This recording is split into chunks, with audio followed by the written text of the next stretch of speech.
Okay, tungkol sa lahat ng mga nangyayaring pangkasalukuyan, ang dami, araw-araw may mga pasabog.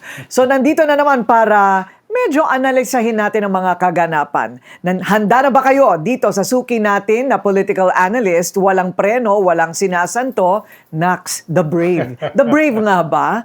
The legend. Political analyst Ronald Llamas. Salamat. The legend ka na, no? Nakakatakot naman yung introduction mo. You better live up to it. A lot to live up to. Oo, you have to live up to it. Binibigay lang nila yan sa mga namatay na. Oo nga. Ikaw buhay pa, tinatawag ka ng legend. So, pero hindi, kung pag ikaw ang tinanong, pumipreno ka rin ba? Well, yung hindi ko kayang Patunayan. pa na prima facie, pumipreno rin ako. No? Oo. Or sasabihin ko, ito chismis lang. Wala pa akong solid evidence tungkol dito. Correct. Ika-qualify ko naman. So, of all of the current events now, ano ang tumatatak sa'yo unang-una? Well, mukhang this past 2 weeks ay merong kinross yung line yung gobyerno. And no? that is? And that is yung kay Speaker Martin Romualdez. No? Nung nag-recommend si ICI member Babe Singson at saka si Secretary Vince Dizon, nag-recommend sila na sampahan na ng kaso si Speaker Romualdez. Ay, pareho tayo. Nagkataon. Yun. May tinawid yun. No? Yes. May Nagulat tinawid ako yun. doon. Oo. So, bakit sa palagay mo, biglang lumabas pa mismo sa tao ni BBM, ni PBBM, nakasuhan si dating speaker? Well, tingin ko partly ay political. Tingin ko sa data analytics nila ay parang ang tingin nila ay millstone si Speaker Martin, kung hindi at the very least iimbestigahan. No? Yun yung isa. No? Ikalawa, baka indicative, may kaunti silang ebidensya, hindi ko alam gaano karami o gaano ka-solid labang kay Speaker Martin.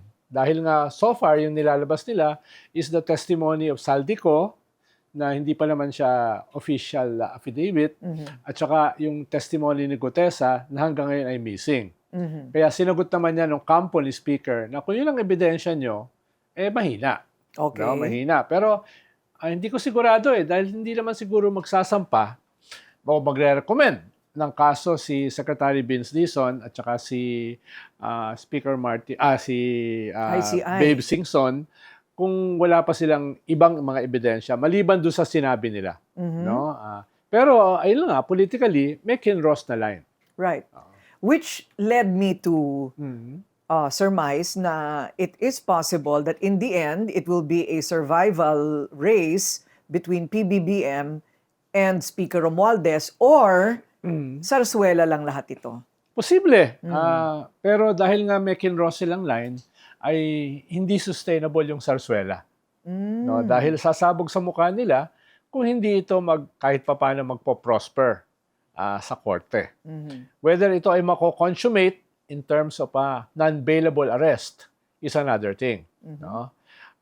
Nung isang araw kasi, ang nirecommend ng ICI, officially as ICI, ay isang senador at maraming mga contractors at saka officers ng DPWH. Pero yung second part ng kanilang press release ay yung further investigation. Hindi ko maintindihan yun. Oo. Ano ang pagkakaiba ng already charged or recommended for charges and for further investigation? Siguro may case build-up pa. Ibig sabihin, medyo kulang pa. Gaano ka kulang, hindi ko sigurado. Pero ibig sabihin, kulang pa para i-recommend sa ombudsman na kasuhan na. No? Dahil, wag natin kalimutan, itong mga kasong ito ay basically non-bailable. Either yan ay yung malversation with falsification of public documents, 8 million yan, non-bailable yan, or plunder, which is 50 million and above. So either way, non-bailable. Kaya kung marerecommend ka at kakasuhan ka ng ombudsman, diretso ka kagad sa preso. Right. Katulad nung nangyari kay Jinggoy, kay Bong Revilla, at kay Manong Enrile, nung panahon ni Napoles. Na you are incarcerated during the trial. Yes. The trial period. No. Not during the conviction. Not only after conviction. Yeah. So medyo magtatagal sila. Yeah, Tinanong ko sa kulungan. si ombudsman kung meron talagang jail hotel. Ang sabi naman niya, malamang meron sa kanilang ending ay talagang city jail. O depende yun sa sa Oh, gravity mo. or hospital arrest. Or hospital arrest. Katulad na nangyari kay Gloria Macapagal Arroyo at saka kay Erap Estrada. So sino tong isang ito na talagang for charging na? Or warrant of arrest na senador? Well, si Bong Revilla. Bong Revilla. Ang Hindi alam pa ko. kasama si Jinggoy. Hindi pa. Hindi pa. At wala rin si Jinggoy dun sa for further investigation. Really? Oo Kaya- nga, no? Oo, kaya hindi ko alam isusunod ba sila, no? Next year, this year, sabi kasi ni Boying, may mga ipapakulong na siya before Christmas. Malapit na 'yon. Right. Inulit niya ulit kanina yon. Oo. Inulit niya yon na, yes, we intend na meron talaga makukulong bago magpasko. So, nababagalan ka ba sa investigasyon? Medyo. At saka, syempre, hindi nakakatulong itong pag-resign ni Babe Singson. No? Syempre, pinaliwanag naman niya na may health reasons. Pinaliwanag niya na tutulong siya kay Vince para gumawa ng master plan para sa DPWH. Pero meron din siyang hint ng reklamo. No? Yung wala masyadong powers yung ICI, wala masyadong budget. Ito yung no? sinasabi ni former Congressman Jing Paras. O nakausap mo talaga si Secretary Singson? Well, nag-uusap naman talaga kami dahil dati kami magkasama sa cabinet. No? Siyempre, nakikita naman natin yung mga limits ng ICI at medyo may reklamo rin siya. Pero hindi ko sigurado kung yun ang dominant reason. No? Perhaps yung health reason, perhaps yung more positive na balak niyang itulong sa DPWH. No? Siguro mahalaga siya na mismo ang magsabi. Paano nag-press con siya kanina eh. At sinabi niya yung lahat ng sinasabi ko. Ngayon, kung ano yung mas mataas ang dahilan ay hindi naman niya naipaliwanag. Kaninang umaga. Okay. Yung mas mataas sa dahilan na inaasahan ng lahat. Yes. Oo. Kanya bang itinatanggi ito? Is he actually denying that he finds something anomalous or something irregular? Well, kinwalify niya yung sinabi ni Egay Arice. No, kinwalify niya na hindi naman talaga ito isang fundamental na criticism sa ICI. Parang pinaliwanag lang niya na ito yung limits. Kaya kinakailangan madaliin yung batas, strengthening the ICI. No, kinouch niya na gano'n. No? Whether that is a massage do sa tunay na dahilan, siya na siguro makakasagot nun. Right. So, ano yun? Is it going to be repetitive or a redundancy to a bill being filed by Toby Chanco, yung Independent People's Commission? Mukhang magkahiwalay naman siya. No, magkahiwalay naman siya. Yung kay Laila de Lima talagang binibigyan mo ng contempt powers yung ICI. Halimbawa, ngayon, tumangging humarap si Pulong Duterte. Hindi siya matatakot dahil sabi na lang kung may contempt powers ang ICI, pwede ka ipakulong kung ayaw mong dumalo. Diba? Ngayon, pwede kang tumanggi. No? Kaya halimbawa yon, no? Ano nangyari today. By the way, haharap din yata si Sandro today, no? For the first time. Yung 110 million pesos na isinoling Engineer Alcantara, sapat na ba yun? I doubt it. How do you account for what he took? I doubt it. Una, hindi mo naman talaga alam gaano kalaki yung kanyang kinita. Pero indicatively, dahil doon sa kanyang testimony, it's much bigger. No? Baka hindi siya tanggapin as a state witness kung hindi siya magsosole ng substantial. Dahil pag ikaw ay state witness na, hindi na pwedeng galawin yung ninakaw mo. No? At hindi ka na ikukulong. Immune from suit ka na. Kaya siguro, bago siya umabot doon, kailangan magsoli ka muna. Hindi pwedeng token lang. Si Yusek Bernardo. Well, siya yung pinakamaraming in-implicate ng mga senador. At indicatively, parang siya yung so far, yung pinakamaraming kinita dito sa... Hindi ko alam kung ilan ang isosoli niya. No? I'm sure, mas malaki kay Bryce. Pero hindi tayo privy doon sa mga kumakausap sa kanya ng mga investigador. No? Pero medyo compelling yung kanyang ebidensya. Very specific Dineliver ko sa ganitong bahay, ito nag-receive, no? Ganung detalyado. Siguro kailangan na lang konting corroboration. Papayag ba ang tao na maging state witness sila? Hindi ko sigurado yung iba, pero pag ginawa mong state witness ang diskaya, tingin ko magagalit ang tao. Dahil mas ang trato sa kanila, principal rather than a whistleblower. No? Kaya I doubt kung halimbawa yung Diskaya ay gagawing state witness. But Na Bryce- gusto ni Marcoleta. Yan ang gusto ni Senator Marcoleta. Oo. Oo. So, but what about Bryce and the other engineer? Well, Bernardo. well, I'm not too sure. Pero depende rin kasi yan dun sa ano ba yung kanilang testimony. Yung gaano kahalaga ang kanilang Oo, dahil alimbawa, yung Diskaya, puro mga congressman ang idinawit. Parang improbable naman na wala silang kausap na senador. Si Bryce naman, karamihan senador ang dinawit, no? So depende kung saan sila humarap no? Saan sila humarap. Kaya parang nagdududa yung mga nag-iimbestiga sa kanila na bakit ito lang, no?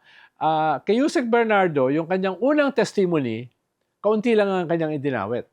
Pero itong mga sumunod, medyo marami na. Correct. No? Mismo yung nag-appoint sa kanya, si Senator Mark Villar. Mismo yung pinaka-close sa kanya, si Jinggoy, na isama na dito sa last na testimony niya. So, ibig sabihin, even these whistleblowers, parang meron silang calculation. Sino lang yung pwede nilang sabihin. Ang sinasabi ng mga nag-iimbestiga sa kanila, sabihin nyo na lahat kung gusto nyo maging state witness. Dahil kung magka-calculate kayo, baka hindi kayo maging state witness. Ikalawa, mag-soli kayo. No? Ang tanong, gaano karami ba isosoli nila? No? So, yun yung work in progress dito sa mga whistleblowers o mga testigong ito. Siguro Pero depende- wala pang desisyon kung sinong state witness. Right. Wala pa. Wala pa silang nire-recommenda. At saka paano mo i-account yun? Siguro bibilangin mo yung dami ng project nila. Over the years, right? At magkano ang 25% doon? Baka yun ang dapat nilang isole kung sakali, no? Oo. Okay. Tsaka, ano ba talaga yung role nila? Kung sila ba ay principal, no? Halimbawa, Napoles is a principal. Siya yung linchpin doon sa lahat ng mga binibigyan. Dito, in a way, parang Napoles yung Diskaya, no? Parang ganoon din si Bernardo, no? Pero depende siguro yan kung gaano karaming mga principals yung kanyang i-implicate. Sino ba ang nag-aalok? Sabi ko nga, baka doon galing yung salitang allocable. Yung inaalok. Sino ba yung nag-aalok? Yung nag-aalok ba ay yung contractor, private contractor, or DPWH ang nag-aalok sa contractor at congressman? Well, kung titingnan natin yung kay Napoles, si Napoles yung Nag-aalok. nag-aalok. Siya yung kakonekta ng gobyerno, siya ang kakonekta ng mga politiko, parang siya yung middleman. May pagkaganon yung Diskaya. May pagkaganon. No? Pero siyempre, may asset sila sa loob ng DPWH para alam nila ano ba yung iaalok. No? Right. No? Pero baka hindi naman kaagad yung DPWH ang tumatawid sa mga politiko. Yung contractor. Usually kasi contractor na nag-a-advance. Diba? Siya yung nagbibigay. Kasi sila yung may pera nga naman. So, itong pag-aaresto sa mga para makulong, you are confident that before Christmas, meron talaga tayong makikitang malaking pangalan na nakakulong? Well, una, sila nagsabi niyan. No? Sila nagsabi na before Christmas. Ikalawa, yung listahan ngayon, parang barya-barya. No? Wala pa masyadong mga big fish. I doubt if it will appease the public. Hindi nga natin sila kilala, di ba? Marami sa mga karamihan. congressman na yun. Oo. Tapos yung isang senador, ex-senator pa, si Bong Revilla. So unless itong mga nireveal na mga whistleblowers, na mga major politicians ay makakasuhan at makukulong soon, ibig sabihin December or January, then tingin ko the outrage will expand and deepen within early next year. Ngayon, Pasko kasi, tsaka New Year, medyo chill lang ang mga tao. No? Pero after ng New Year, ubos na ang 13th month, 14th month, mataas na naman ang presyo ng bilihin dahil wala yung remittances na ubos na, no? Yung economy will be very bleak. Diyan, tapos makikita nila wala namang nakukulong. Nako, dangerous combination yan. And then Pebrero pa, hindi ba? Ang EDSA anniversary. Revolution anniversary. Yes, tama yun. Oo. Okay, so why do you think there was such a low turnout in the November 30 protest rallies? Well, 5,000 lang dito sa EDSA. Well, nandun ako eh. Varying degrees yung tao eh. Halimbawa, 4 na programs yan eh. Yung 9 to 11, yan ay multi-sectoral. May mga, hindi 5,000 yun. No? Tapos, mga 10,000. Tapos yung MISA, mas malaki. Yung 11 to 12. Tapos yung 12 to 2, ito yung official program. Tapos yung 3 up, ito yung concert. Marami doon sa concert. Umaapaw sa EDSA yun eh. So, may iba-iba yung picture. May picture ka na medyo butas-butas. May picture ka na hanggang White Plains. So, nagbabago. Ikalawa, ito yung major. By design, ang plano sa November 30, nationwide. Halimbawa, hindi masyadong pinakita yung 20,000 na nag-rally sa Cebu, led by the new bishop. Hindi pinakita yung rally sa Bacolod o yung 10,000 sa Zamboanga. No? Capiz. Sa Capiz, may rally eh. Tapos, sa Pangasinan, no? etc. Mismo within NCR, may mga simbahan na may kanya-kanyang gatherings. So, hindi lahat ay pumunta sa EDSA. Ayun. By design. Ang problema, hindi masyado na-cover yon. Alam, kinover is EDSA at saka Luneta. No? Yun ang kinover. Tapos, marami ring international. Halimbawa, we have to send video messages dun sa rally sa Vienna, sa Milan, sa Rome, sa Paris, sa Hong Kong, sa Tokyo. Hindi ko, alam ko meron sa Canada at sa US. No? So, ang kaibahan nito ay mas marami, mas decentralized, rather than Manila-centric. So you don't believe that there is some protest fatigue? No. Wala. Siguro partly dahil Pasko na. Pasko na. No? Partly may final exams. Right. Ang mga schools. Dahil Yun ang dati sabi kasi nila. marami mga estudyante pumunta. No? So it could be a confluence of different factors. Pero I doubt kung there is a fatigue. Dahil kung titignan mo yung social media, nandun yung silent majority na hindi silent. No? Doon sila bumabanat. Dahil ngayon kasi hindi ko naman kinakailangan pumunta physically sa rally eh. Pwede ka mag-ingay sa social media. Everybody now is an influencer. No? Correct. Yeah. yun yung kaibahan dito, doon sa 80s. Correct, No? Doon sa correct. 80s. Right. Kasi dati, yun lang ang paraan mo para makapagsalita. Yes. Pumunta ka sa kalye. Yes, Okay, so, sabi nila, there is a confusion about what we're fighting for. Dahil parang, baka kaya daw ganon, iba yung ipinaglalaban ng Luneta, iba ang pinaglalaban ng EDSA. So, tapos na ba yung, totoo ba na ayaw rin ng tao kasi sa magiging magiging presidente, kaya meron namang gusto siyang maging presidente, kaya nagkakahiwalay pa rin? Well, nangyari naman yan kahit nung September 21. May Luneta, may EDSA, di ba? Ang nag-unfold na differences, yung Luneta ay resign all at saka transition council. Yung EDSA ay let's do all of this within the constitutional order for now. No? Ganun yung statement ni Cardinal Ambo, for now. And the military. Dito, oo. Ang sinasabi kasi ng EDSA, medyo delikado pag i-cancel mo yung konstitusyon. Dahil pag wala na yung konstitusyon, wala nang batas, then ang dominant will be the most powerful and the most powerful will be the military. No? So ganun yung nakikitang danger ng EDSA crowd, no? Na wag muna yan. Dito muna tayo.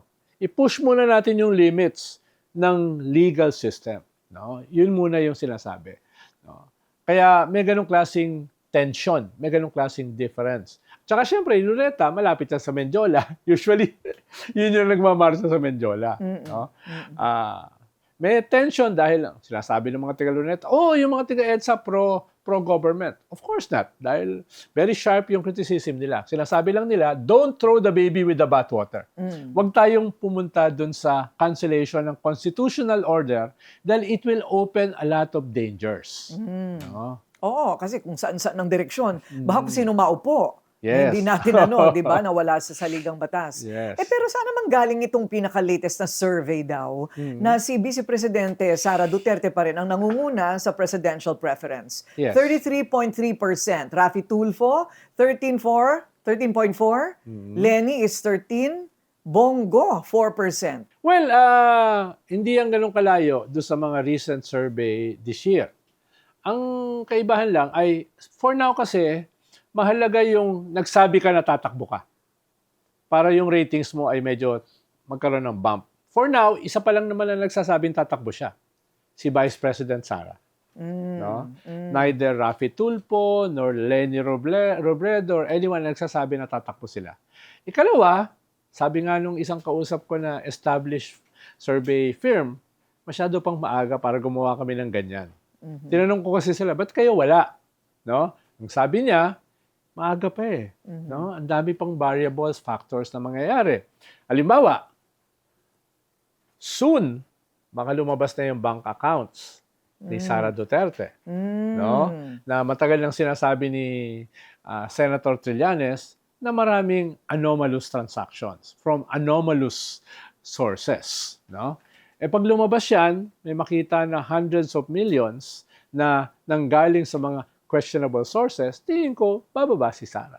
No? Dahil hindi natuloy yung impeachment niya eh. Kailan daw lalabas yan? Dapat doon lalabas? Soon. Soon daw. Okay, soon. Okay. Soon. Okay. Hindi ako magugulat kung lalabas yan this month. At the latest, next month. Well, dapat naman kasi lumabas sa lahat ng bank account nila kasi doon mo talaga matitrace, di ba? Actually, papalabasin dapat yan doon sa impeachment court, yung Senate. Eh, hindi natuloy. Kaya gano'n. So ngayon, ang may kayang maglabas niyan is the ombudsman in relation sa SALN. Pwede nilang pabuksan yan sa AMLA para makita kung consistent ba yung SALN sa kanilang mga bank deposits. At hindi lang makikita dyan kung ano yung present, ano yung history ng iyong mga transactions across the years. No? Right. You think the endorsement of PBBM will be a kiss of death? Not necessarily. Depende. Well, ang nakikita ko kasi on the horizon, katulad na pag-usapan natin in previous episodes, parang walang kandidato yung gobyerno. Sa ngayon. Sa ngayon, no? Kaya, hindi ko sigurado kung yung presidente ay mag-endorse pa. No? Pero with his present ratings now, hindi makakatulong sa kanyang kandidato yung kanyang endorsement. For now, dahil ang baba ng kanyang approval ratings. No? But to appease the people, Ronald, ilan bang kailangan ikulong? Ilang senador, ilang congressman? Well, mahalaga, you have several senators, several congressmen, no?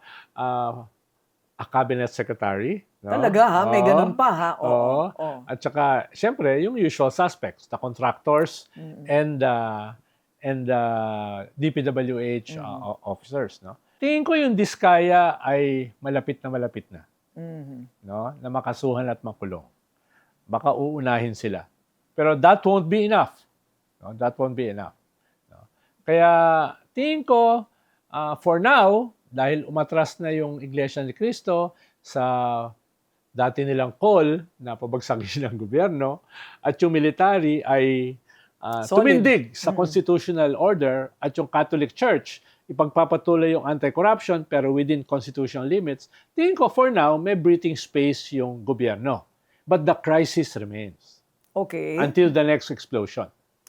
That's what I was going to ask. Do you think PBBM will make it to 2028 or it's still too early to assess that? Well, ang crucial naman dyan is the military. Whether they will withdraw support. Yung mga nagtutulak na tanggalin ng presidente by installing the vice president, tingin ko that won't trigger the military to withdraw support. Dahil ayaw ng military na pro-China ang papalit. No? Ikalawa ay meron bang mga junior officers na gusto mag-launch ng coup so they will pressure the chain of command to withdraw support. No? For now, wala yan. Parang wala. For now, wala yan. No? So, tingin ko, military yung crucial at this point. No? Yung mga ibang forces nakakadagdag para to stabilize the situation to some extent. No? Yung position ng Iglesia, last rally nila, they are not for resignation, they are not for a power grab, they are not for a military junta. Yung dati pang position ng simbahan, na don't throw the baby with the bathwater, do all this within the legal framework, nakakatulong yan. At saka yung diplomatic core natin na ayaw ng extra-constitutional. Ibig sabihin, yung mga embassies, ayaw nila niyan. Tingin ko for now, nagkaroon ng breathing space ang gobyerno. Ang tipid mo naman, breathing space lang, hindi pa siya safe? Yes, dahil ang dami pang issues, economy, no, yung corruption. Customs, BIR, wala pa dyan. Yeah, imagine, executive secretary at saka budget secretary natanggal at implicated sa corruption. That's as near as to the president as it can be, no? Imagine, Senate President tsaka Speaker natanggal almost the same time. Diba? Ibig sabihin, malalim yung problema. Parang grabe na ito. Hindi to kaya lamang ng mga small fish. Kailangan ng major overhaul. No? Actually, dapat dati pang ginawa ng presidente yan eh. Oo nga Yung cabinet revamp eh. Di ba? Nagsabi Totoo. na siya eh. Oo, Nagsabi totoo na siya, yan. pero hindi naman nangyari. So, Pero hindi nga nila, parang walang may alam eh. O parang naging kultura na, parang tinanggap na lang na kinukurako tayo. Okay, so, but he seems to have survived Aimee, the speech of Aimee. Yeah. He survived the iglesia. yes. I don't know what went on there, but concession, I don't know. Lumamig ang ulo ng iglesia kay PBBM. He survived the 4, 5, 6 installations of videos from Saldico. Oo.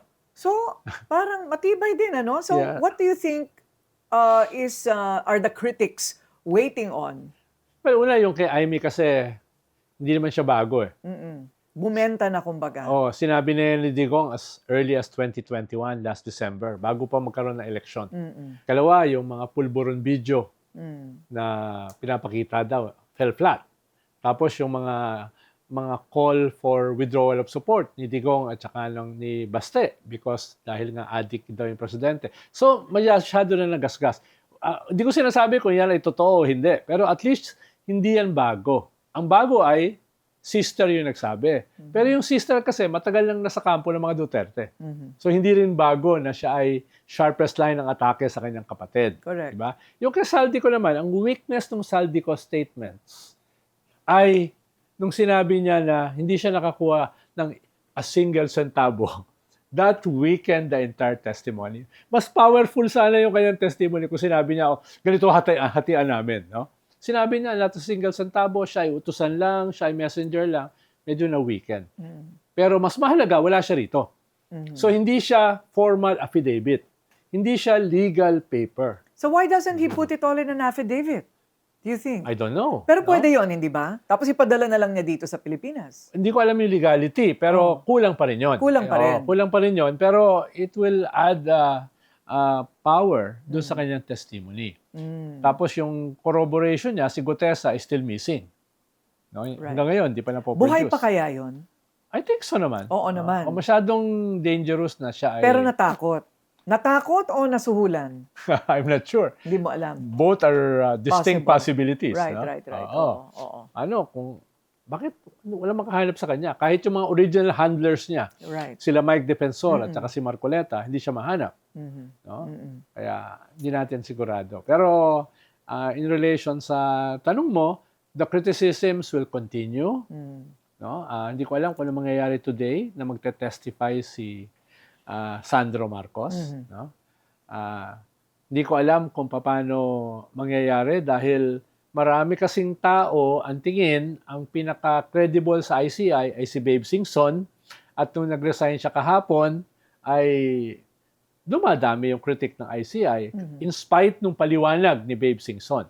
Correct. No? At ang una nag-spin ng kanyang resignation ay yung mga DDS. No? Kaya now, again, it's a battle of narratives. Perception na naman. Yes. Okay. So, parang mahaba-haba pa. Torturous siguro kay Pangulo, ano?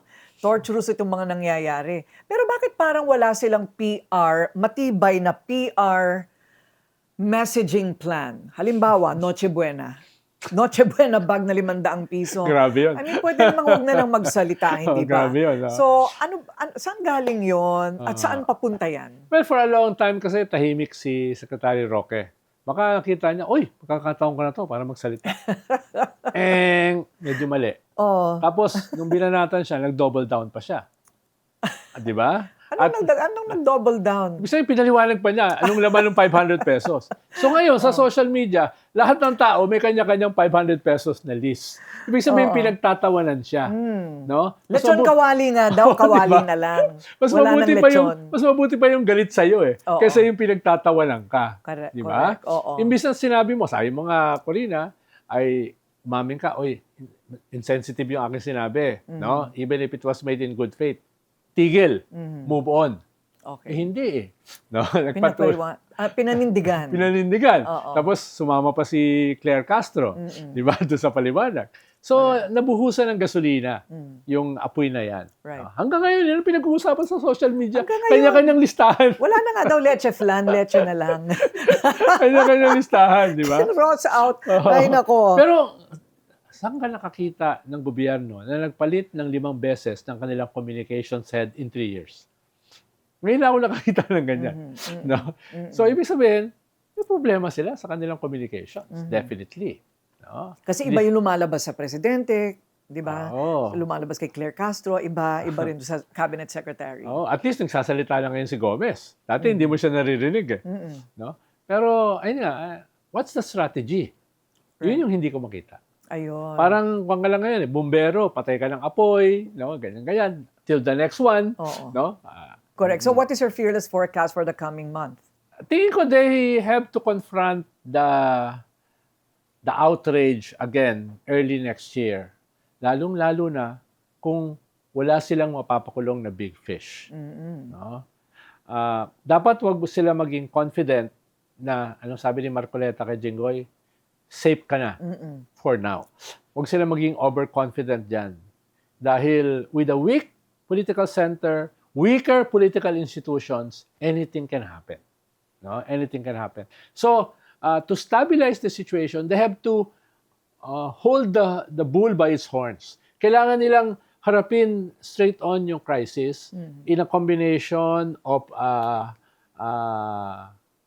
arrests, no? At saka reforms. Halimbawa, maganda itong proposal nila na anti-dynasty. Dahil alam naman natin na malaking bahagi ng corruption ay linked sa system of dynasties. May pag-asa ba yan? Well, the devil is in the details. Tingin ko may pag-asa. Ang tanong, hanggang saang level ba ng consanguinity yung isasama nila. Ngayon kasi sa SK may anti-dynasty component hanggang second level ng consanguinity. May nag-file na hanggang fourth level. The third level can be the compromise. No? Yun Effective 2050. Patay na lahat ng mga ano. Ang kaibahan kasi ngayon, they are confronted by their survival. Ibig sabihin, the crisis also creates opportunities. Kung hindi nyo gagawin ito, lalo kayong lulubog sa sarili nyong kumunoy. Kaya yung possibility na ito ay mangyari ay mas malaki kumpara sa Dati. Whether it will happen is another thing. Sabi mo nga, with your skepticism. No? Dahil mag-a-approve nito, Kongreso at Senado. Ang daming dynasties doon. No? Pero if the Speaker himself, with the blessing of the President, ay tutulak yan, may possibility yan. No? May possibility. Dahil kailangan mo lang naman majority. Correct. No? Doon sa... Kaya, alam mo, naglabas siyang League of Governors. Same proposal. League of Governors. Karamihan dyan, dynasties din. Ibig sabihin, something is happening. Because when they are confronted by the possibility of their political mortality, medyo lumalambot.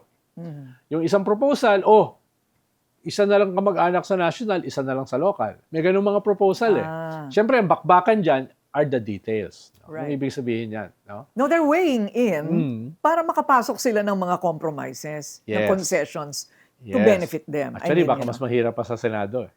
Oo nga. Dahil- Oo, magkakapatid silang lahat doon. Magkakapatid. Oo. Dahil definitely, yung anti-dynasty bill ay baka hindi umubra ron. Okay. No? Pero yung isang proposal kasi, ang bawal ay asawa, anak, no? Ganyan. Pero yung kapatid ay hindi kasama. Ano? Hello? May ganong proposal, no? Hindi pwede yun. Kaya nga sinasabi ko, it's in the details. No? Okay. O mag-uusap pa tayo ulit, ha? Of course. Kasi marami pang mangyayari. Thank you very much. Merry Ronald Christmas. Llamas. Merry Happy advance. Christmas. Oo, meron akong pachicharon sa'yo. Salamat.